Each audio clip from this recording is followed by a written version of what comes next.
Things to keep in mind when drawing illustrations. Okay, so what I'm going to talk about today is the following. What does it mean to understand? What does story listening draw? What does story listening draw first? What else does story listening do besides drawing at the beginning?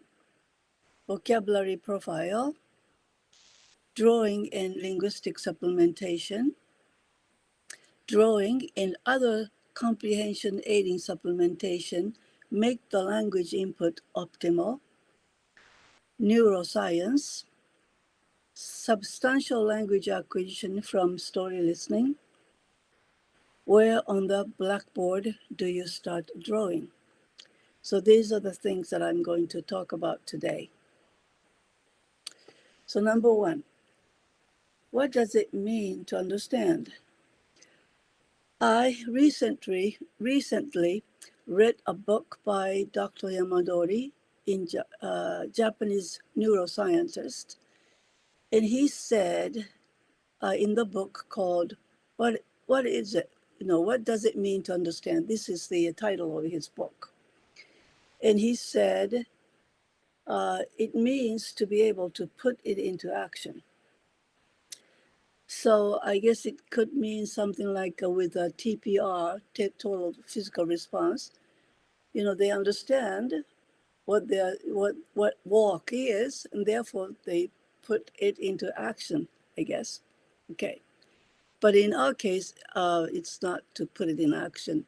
Put it in action could probably mean, in our case, to be able to express what they just heard or read. But I talk about that later. Okay, so what does it mean to understand? To be able to put it into action. Okay. Why does story listening draw? So, to make it easy for the listeners to understand. Okay. To help students understand the story, what does story listening draw first? What we draw first is very important, because if they don't understand the first part at the beginning of the part of the story, we lose the students. They're lost, and they lose interest in listening to the story. One of my senior students, senior citizen students, one of them, he said, at the beginning, when he gets very interested in the story, he just get into the story, and the story goes, he understands everything until the end, he said. What I think he meant was that it's very important for him to understand the story at the very beginning. Okay. So what I do is draw the face of the person who appears at the beginning of the story first.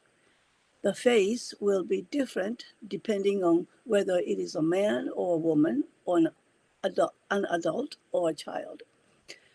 While talking about the person's age, occupation, role, etc., I change their facial expressions and add hats, glasses, beards, ribbons, etc., to show their characteristics.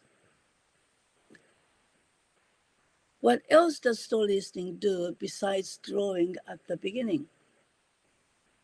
I add extra information to help students understand the story and become interested in the story. I add extra information about the character who appears at the beginning.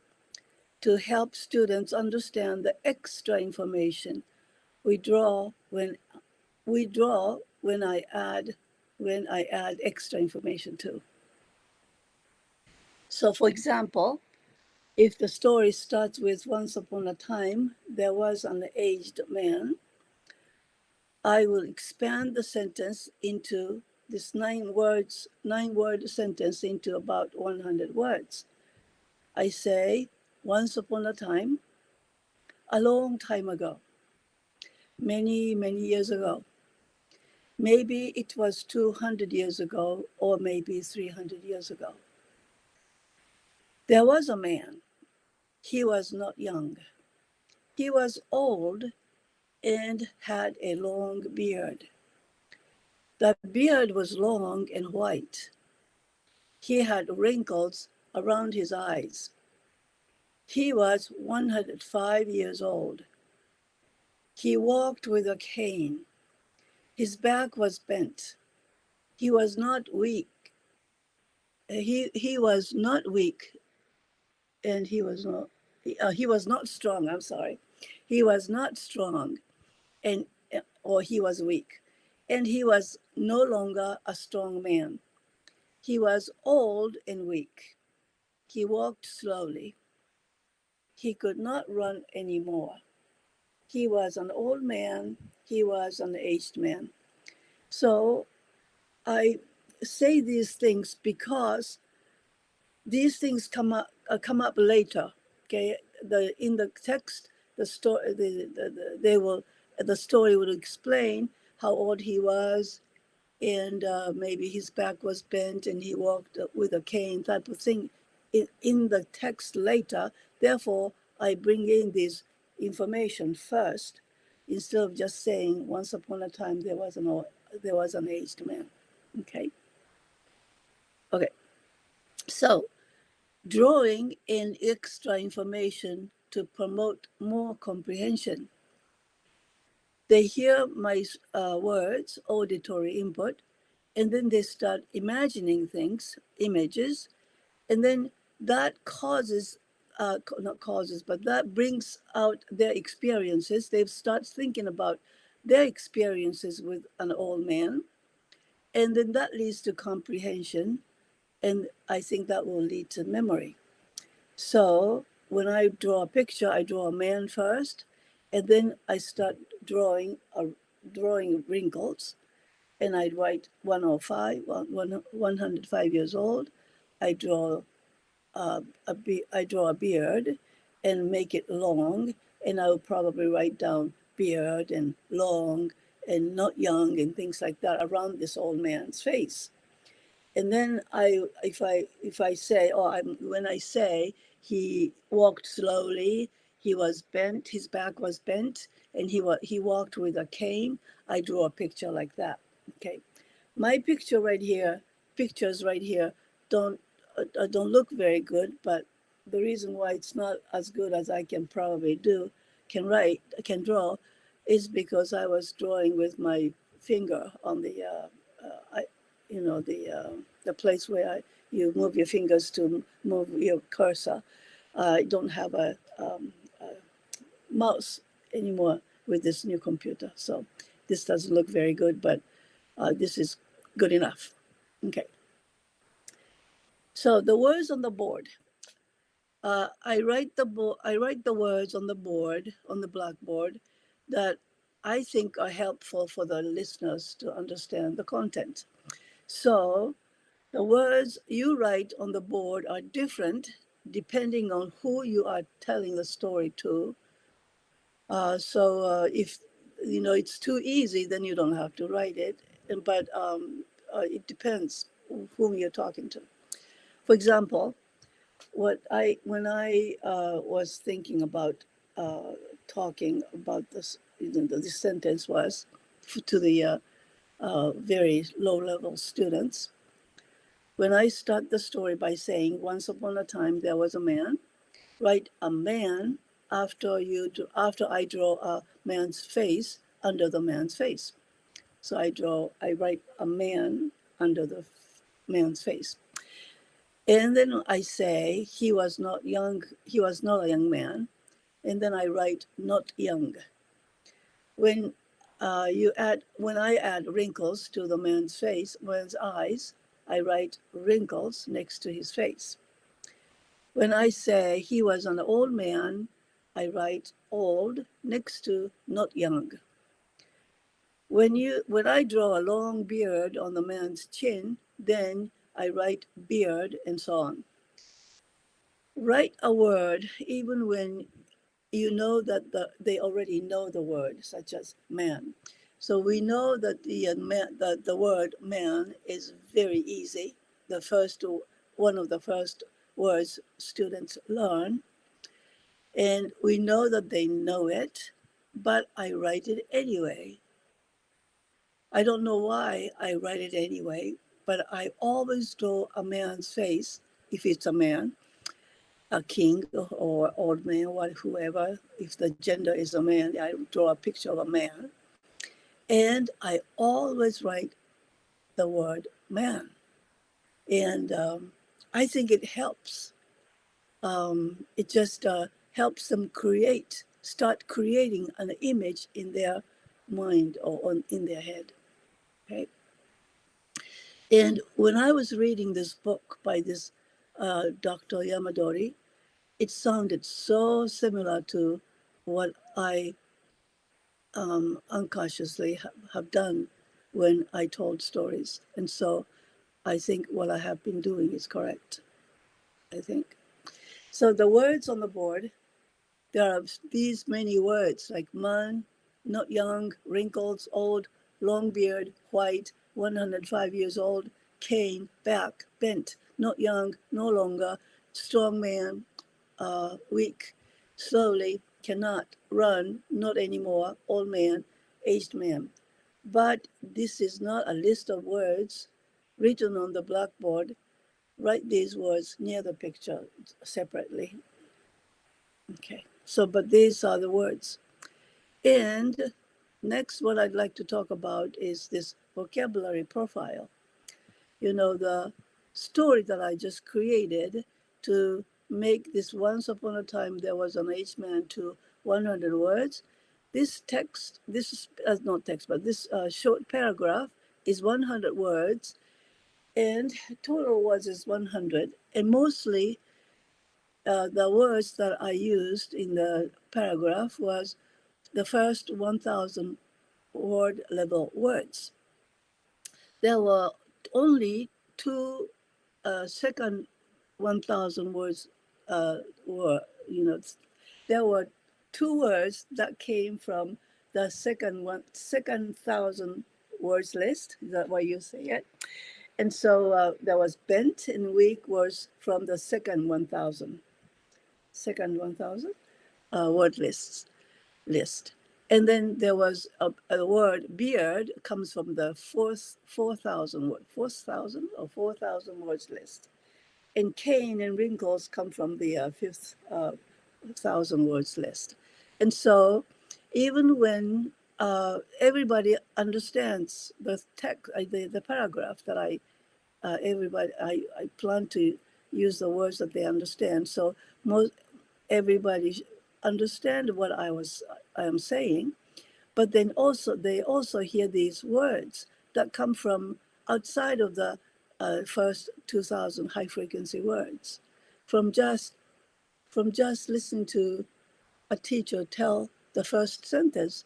They are exposed to these 1, 2, 3, 5 extra words or low frequency words. Okay. Okay, so drawing and linguistic supplementation.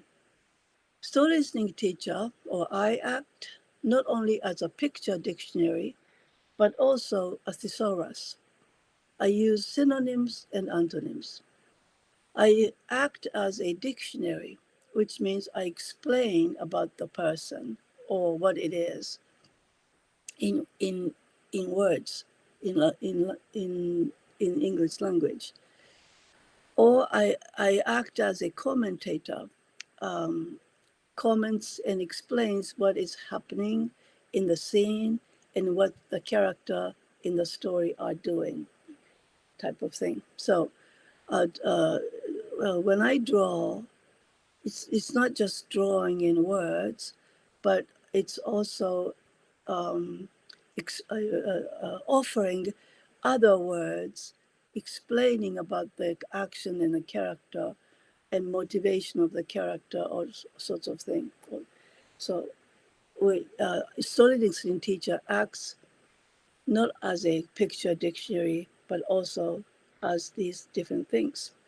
And when I do this, or when we do this, this provides helpful linguistic context, which means it gives rich input, rich language input. and also abundant input. Drawing and other comprehension aiding supplementation make the language input optimal. Optimal input includes the following 4 characteristics. Number 1, without see, we have to have a comprehensible input. Of course, we have to make it comprehensible, understandable. Because without comprehensible input, there is no language acquisition. And we need to make it interesting, because without interesting input or compelling input, students will not pay attention. They will get bored. And number 3, without rich input, progress stagnates. You know, if you just keep listening to the same thing all the time, then they're not exposed to new language, and so the progress stagnates, stops. Number 4, without abundant input, progress is slow. So even when they get rich input, they may forget if they don't listen to the language enough. And so we have to have we must have these 4 characteristics in the input, and these are optimal input. This makes the input optimal. And the indispensable condition for optimal input to result in optimal results, besides optimal input, we need to have this low affector filter condition. But this is not the topic for today, so I will not go any further than this. Drawing and comprehension aiding supplementation to help them create a strong image. So this part is helping them create strong image is what we need to do when we tell a story. If it can be clearly imagined, this is what Dr. Yamadori also said on page 204. If it can be clearly imagined, it can be converted into motion. He says the human mind is designed that way. So this Dr. Yamadori says, the linguistic experience, which I understand, this experience occurs when a certain phonological pattern is associated with a certain memory image. The memory image is evoked in the mind. And so when we hear something, when we hear a word, monster, then this phonological sound, this phonological pattern or sound is associated with a certain memory image. So I just instantly create an image of a monster. And this image is evoked in the mind. Everything we experience is remembered as an event. So we make a story out of the event. The psychological reaction of understanding results only when there is a foundation in the reader's or listener's memory. So we have to have some kind of memory or to a foundation in the memory to understand anything. So when people listen or read, they need a certain amount of experience and knowledge in order to comprehend the content. And that's why senior citizen students that I teach these days can progress so fast, because they have a lot of experience and they have lots of knowledge about the world and the language. Substantial language acquisition from story listening. Each time acquirers see or hear a new word or expression in a comprehensible context, a small part of it is acquired. With a sufficient amount of input, however, this small increase is enough to lead to substantial acquisition. So when we understand something a little bit, and then this little bit can become more, helps us acquire more words, and also if we listen more stories or read more books, we understand the word deeper. Okay. So what happens when story listening provides words while drawing a picture using comprehension aiding supplementation? First, for example, they associate drawings and the words such as a little pig and a big bad wolf and learn the meaning of these words. They learn the word little, they learn the word pig and a big, bad, and wolf. They learn these words. Then story listening can help students develop a large number of language items as a result of knowing a small part of a given word. Story listening can help students develop a deeper understanding of the same word. For example, when students already know the word big and bad, we can introduce strong by gesture, by, I don't know if you can see me, but you got boom, boom, strong and weak in the same story. We can always draw, strong, big, strong boxer and small, weak boxer type of thing, boxing person. Weak can be used when we want to introduce sleepy or tired too. We say he was very, very sleepy, so he felt weak, yeah, and things like that. And with a lack of energy or lack of power, along with exhausted, he felt very weak because he worked all day. He was very tired and he was exhausted, He wanted to go to sleep, type of thing.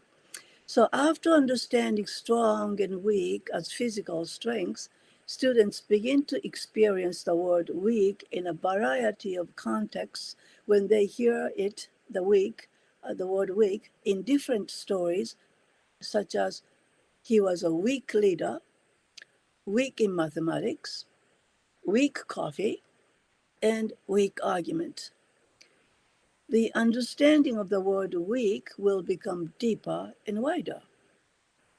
Stories can provide and support such knowledge and secondhand experiences of the width and depth of meaning. And that's why we must tell lots and lots of stories. Not just a story in one semester, but at least 50 stories, or I shouldn't say 50, it's too many for some teachers, but many stories.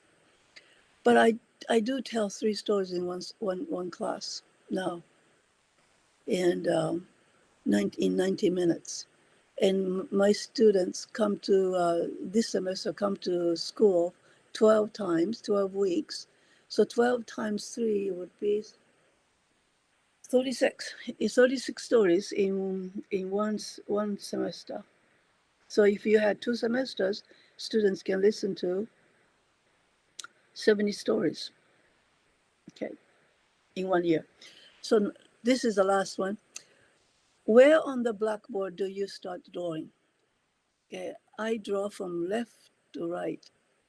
The story, you see, I've seen teachers start drawing pictures in the middle of the blackboard or whiteboard. I think it's better to start drawing from the left side to the right side. The story, in my case, unfolds from the left side of the board to the right side. When the character goes back and forth between 2 places, the story unfolds in the middle of the board sometimes. The story may develop toward the right side of the board and may return to the drawing in the middle of the board, and the story may end there. But sometimes the story ends at the right side of the board. But it starts from the left side of the board. I have a feeling that a neuroscientist might have an explanation for this. Okay, lastly, story listening aims to provide optimal language input. Drawing pictures is only part of story listening. I said this last time too, but many teachers may think that story listening is a storytelling with pictures. It is not so. It's only part of story listening. Story listening is not simply reciting a memorized story with pictures. It is a way to provide optimal language input for natural foreign language acquisition. I'm sure it is not just for foreign language acquisition. It could be for first language acquisition. It is also meant to motivate language students to read in the target language. The combination of story listening and reading is the most efficient way, I think, for language acquisition.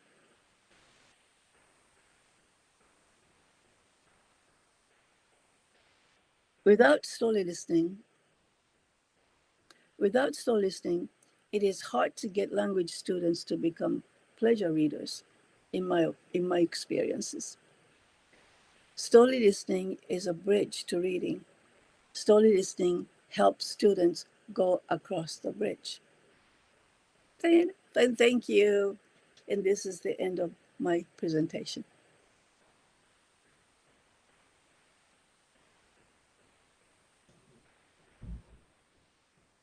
What do I do here? Thank you very much. Okay. Here I can.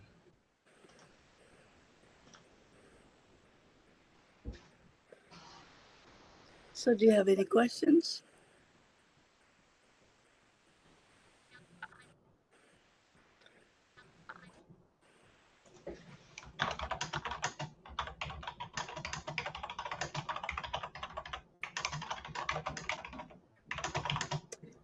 So I have a question about you. You talked about your students right now. You are telling them 3 stories, but they are adults. They're seniors. So what would you say would be appropriate for teenagers? Like a high school class, for example. Right. Yes. High school students, and you have probably like 50 minutes, right? Normally. Yeah, 50 minutes, high school student, and they are at the beginning level, right? In Spanish. I would just say one story at the beginning. And, I have I will talk about in my next presentation about the value of summary writing. And this time I have learned so much about why I have been having my students write a summary after they listen to a story. And I did not want to stop it, And the reason why I did not want to stop it, I found out why. That's because when they write it, when they write it out, what they understood, that means they really understood. If they can't write, like this neuroscientist says, if you understood something, you can put into motion. You can say it or you can write about it. If you didn't understand it, if you understood only vaguely, you can't say it. I understand the input hypothesis. That's why I can talk about it. But if you don't understand the input hypothesis, the explanations can become very, very vague. And so it's a good idea to have students write a summary after they listen to a story. And so in your case, Eddie, if you are telling a story to a high school kids in America in Spanish, I will do the way how, I explained with the drawing and the synonyms and antonyms and all that stuff. And then I will have them write a summary after in English after they listen to a story. And writing a summary takes a long time. It sometimes takes like 20 minutes. And you think it might be wasting a time. And you might think it's better to tell them another story. but that comes later. When they become a little bit better about, when they develop their listening competence and vocabulary size, then you can start telling 2 stories and 3 stories. My students were adults, and what they do is they go home and read the text later and all that stuff. And so what I would like to do for them is to just provide lots of comprehensive input, optimal input. But for high school students in a high school, there are lots of other factors you have to think about. The classroom management and behavior problems, and their short-term attention span or things like that. And they have other things that they have to think about. My senior citizen students, they come to my class because they enjoy, they like it, they want to listen to stories, and that's, there are different situations and there are different people. So I would say for you, I would just tell one story and have them write a summary of the story in 50 minutes. So you would give them 15 minutes to write the summary? Yeah, 15 or 20. Yeah. So you tell a story for 25 minutes. Now give them time to write, and you collect the summary and keep the summary. So how would you handle a student who you tell the story and they write the summary, but they have questions? So there's a student who really wants to ask you about, why do you say, a grammatical structure, right? Whatever it is. Oh, good. Okay. How do you handle that? I think it's a good idea to explain the grammar. That's another thing that I would like to talk about in the future. But like the knowledge about the basic knowledge about the knowledge about basic grammar is good because it aids comprehension. This is what I came to understand recently. There is nothing wrong about learning about the rules of the grammar. There's nothing wrong about it, because if you have the information, if you have the knowledge, that can aid comprehension, and so that's why in one of the comprehension aiding supplementation, translation is included. We can tell the word, if you cannot explain it, we tell the word in English or in Japanese. And the people know the language Japanese, and therefore it helps. If the students know the grammar a little bit, and then we can use that grammar to make it comprehensible. This is the past tense, or this is the way how it is. It's just a little bit of it. You don't have to talk about it and practice about it like the behaviorism. You don't have to drill it and make it a habit of being able to say it correctly, type of thing. Just so I think it's a good idea to explain briefly about the grammar. That's what I think. I think Dr. Gratian said that before about that too, and about the phonics. Thank you. I don't think when you include grammar teaching in story listening class, or not the reason why I'm looking at this is somebody's outside of my window and taking pictures of my house. Okay, but anyway, gee, she is taking pictures of my house. Okay, it's okay. Paparazzi. Yeah. Well, okay. Yeah, let's see. No, it's just a short, brief explanation about this and that really helps comprehension. And so I think it's a good idea, especially for those people who have already studied grammar before. But especially for those who are taking grammar classes in another class at the same time. It helps. So, okay. Okay. Okay. Thank you.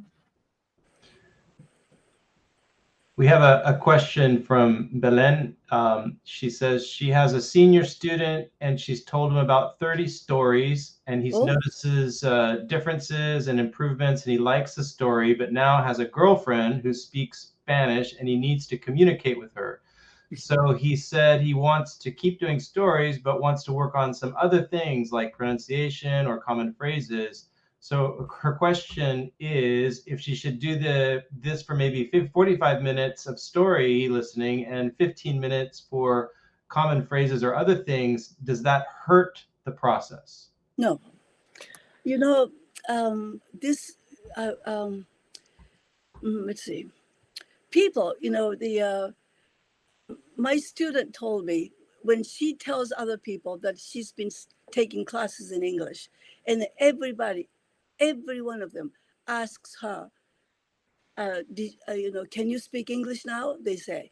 And so people think, you know, when you're studying another language, they, you know, they think the reason why they are studying is to be able to speak the language. And that's the goal, one of the goals, but think about this, you know, the children, they understand a lot more than they can speak. So when for a person who is learning another language to be able to talk anything, say anything, I think they should be able to understand a lot more, like 100 times more, to be able to say a few things, you know? And so, like children, when they are 3 years old, they understand a lot of things, but they can only say a little bit, you see? And so what they need is lots of input.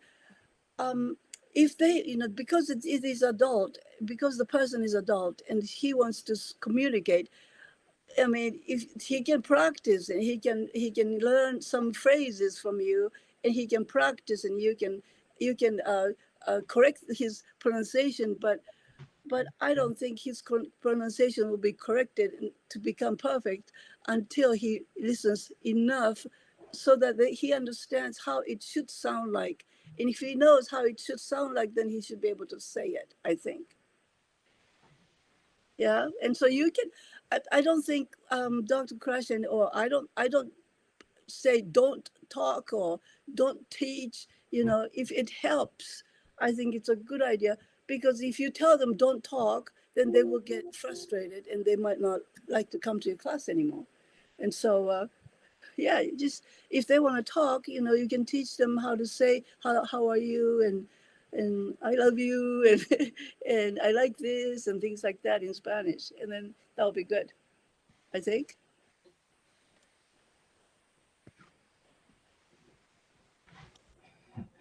Go ahead, Dr. Krashen. Yeah, I think the goal is to have stories that are so interesting that you're not going to stop. No one's going to ask because they're so involved in the language and the story. They want to know what's going to happen next. Then most of the stuff is going to be acquired. I agree with Dr. Mason. Yes, if there's a question, fine. But if the story is really interesting, they're not going to bother. Being a student of Dr. Mason's another language, I'm sure you all agree that it's a good thing to try this out on yourself. I've been doing guided self-selected reading in Spanish for the last 2 years, and it is amazing. Books that I choose because of the author, because of the quality of the stories. And I don't speak Spanish very much, but people say, oh my, you're so much better. What are you doing that's different? I'm saying things I didn't know I had acquired. So fascinating story. You don't have to know every word. They don't have to know every word. They have to have a nice idea of what's going on and be interested in the story. I have a question, Dr. Krashen. Are those books that you are reading authentic, originally in Spanish, or are they translated into Spanish? Let me tell you, this is Spanish, and I am not that good in Spanish. It's like language number 4 or 5, okay? I'm doing graded readers, just what Dr. Mason has suggested. And what has happened in Spanish, and is happening certainly in English, the graded readers are becoming literature. They're getting more and more interesting. You forget that it's in another language. You get absorbed in the story. You don't even think about, oh, I don't know this word, I don't know that word. It'll come. You will acquire most of it. Occasional question, if you're interested, fine. I agree with Dr. Mason on this. But an interesting story, fascinating story, is the best way of getting the whole language eventually.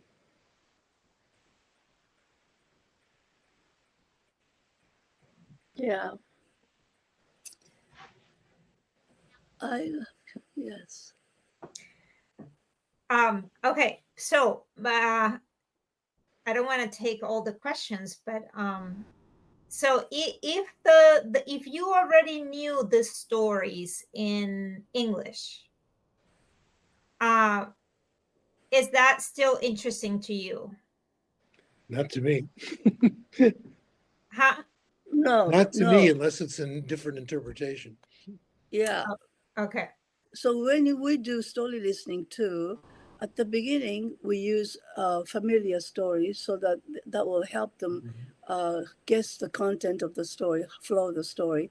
But gradually they start listening, not gradually, from a few stories later or so, after a few stories, we use unfamiliar story, because when you know how it goes, then it's not interesting. So with story listening too, we use unfamiliar story. Okay. Yep.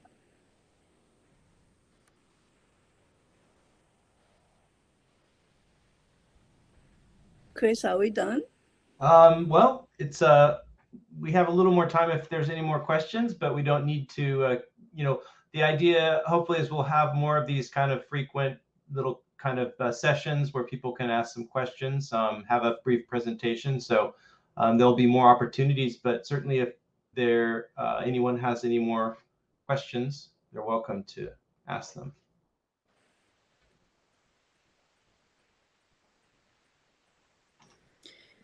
Okay, so Dr. Krashen,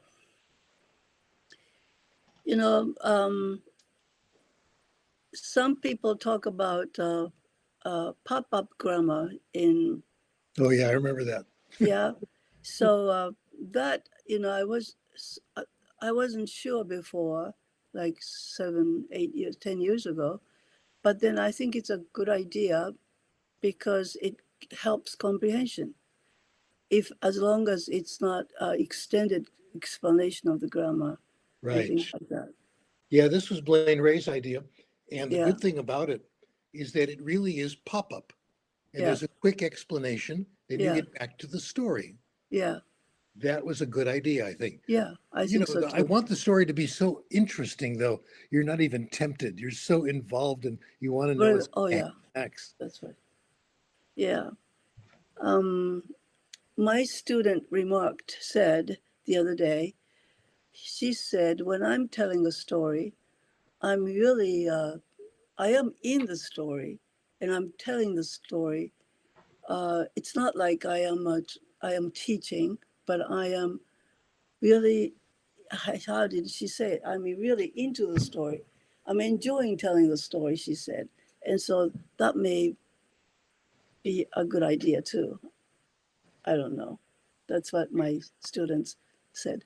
What about the option of saying, I'm going to tell the story right now. So if there are questions that you have about the grammar or the structures, save them for the end of the story. Is that, would that be a good idea? Yeah, you don't want them to interrupt you. And the question that one student might have may not be a question for others, and then that would be an interruption. So I think you should really just tell the story. And if they have any questions, they can talk, they can ask you. I have a homework assignment for you guys, and that is apply Dr. Mason's method to your own second language acquisition, something we love to do all the time. I have done this in Chinese. I have done this in, oh gosh, I've done a lot of it in Spanish. The languages I'm the worst in, they don't have any stories to read. And I should be a lot like Hebrew. I've lived in Israel and all that. They don't have easy stories. They don't have easy stories in Amharic, in the Ethiopian language where I spent 2 years. Too bad. But in Spanish, they do. Let me give you an example of how exciting this can be. I have favorite authors in these languages. Adriana Ramirez right now is my favorite author in Spanish. I'll tell you about one story that really got me hooked on her stuff, and I've read most of her other things. A young man goes to Bogota for the first time. He's had a little bit of Spanish, not much, and he gets lost on the street, okay? He finds another young man and says, "Can you help me?" in his broken Spanish. He says, "Where are you going? The hotel? I'll take you there." Fine. All this is in very simple Spanish. 3 beautiful young women, to make it interesting, come running up to his new friend, and they give him hugs, they give him kisses, they hold his hand, and then he introduces them to the guy who's lost. And they do the same thing to him. They don't give him kisses, but they give him a hug, hold his hand. And finally, they go on their way.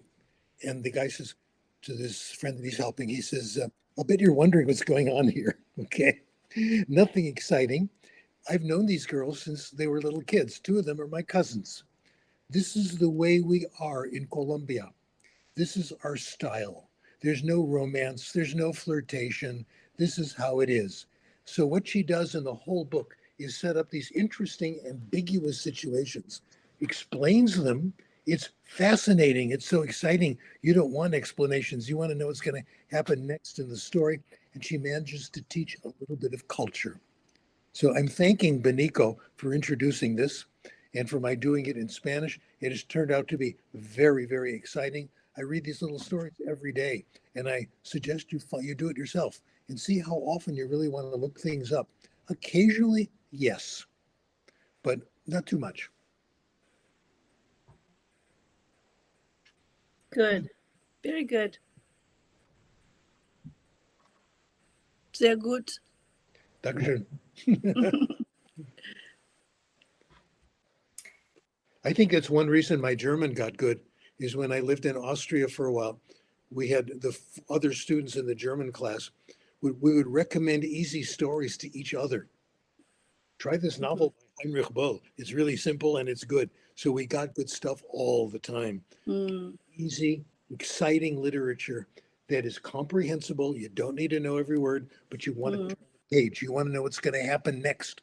That's what we're looking for. You'll acquire bit by bit, a little at a time.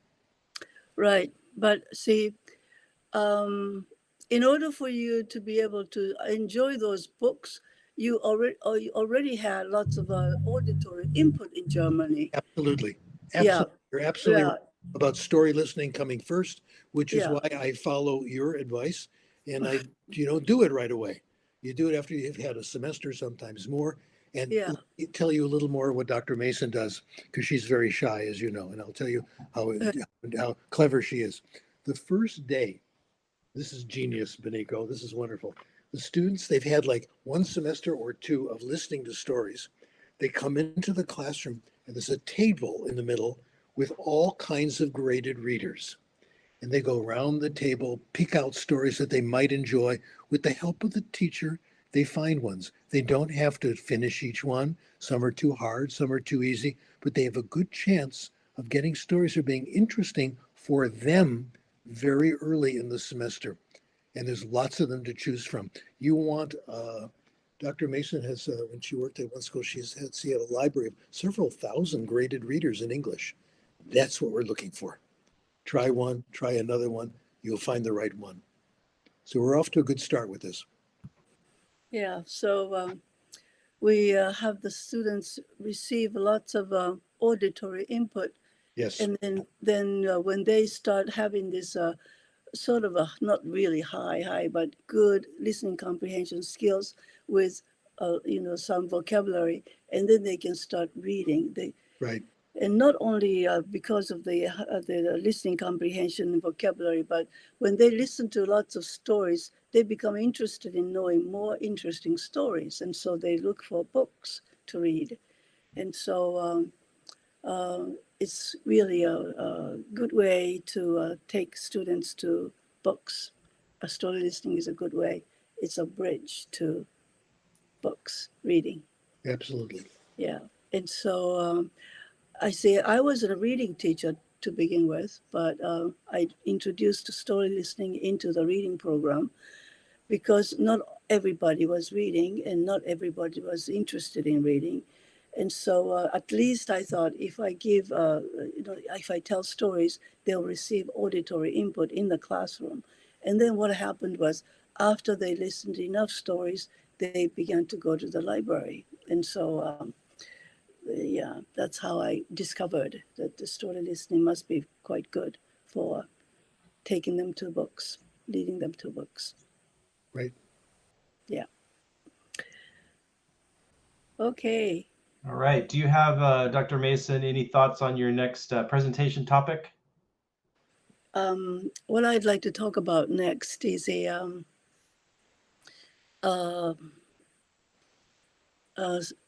story listening and guided self-selected reading. Just a second. Okay, I have to look. PowerPoint. Yes. What I would like to talk about is the power of story listening and reading in search of better classroom teaching. That's the title. Yep. Okay. Okay. So we'll send out more information on that and probably do that within the next few weeks here. Okay. All right. Let's do it quite often. Yeah. Okay. Thank you, everybody, for joining. Yes. Thank you. Great to see you, Dr. Krashen. Thank you. Okay. Bye-bye.